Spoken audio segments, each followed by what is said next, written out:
มะเขือหำมาอายเลยให้น้อง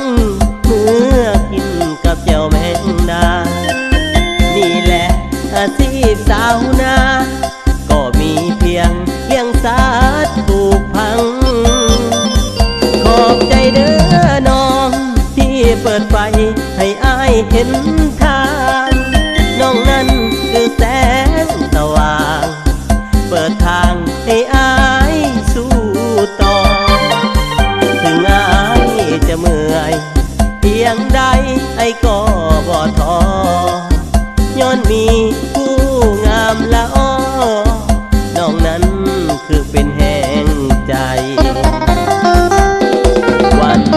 ใดมือใดบ่เห็นน้องมา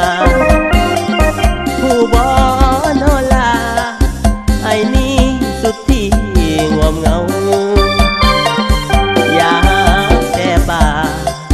อย่าหวานคือดอกกระเดาอันนี้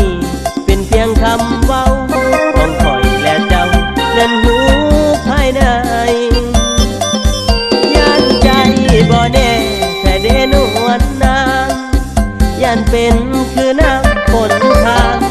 ใส่ใบบอนบ่ไหลลงดินนั่นหมายความว่า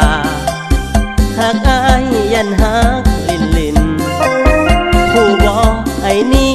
หักจริงอีลีผู้บ่คนงาม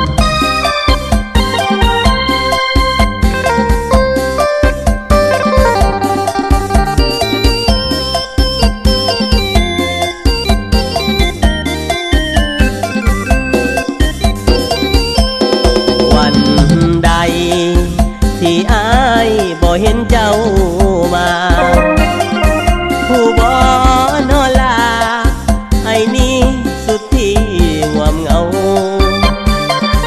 อย่าหากแต่ปากอย่าหวาน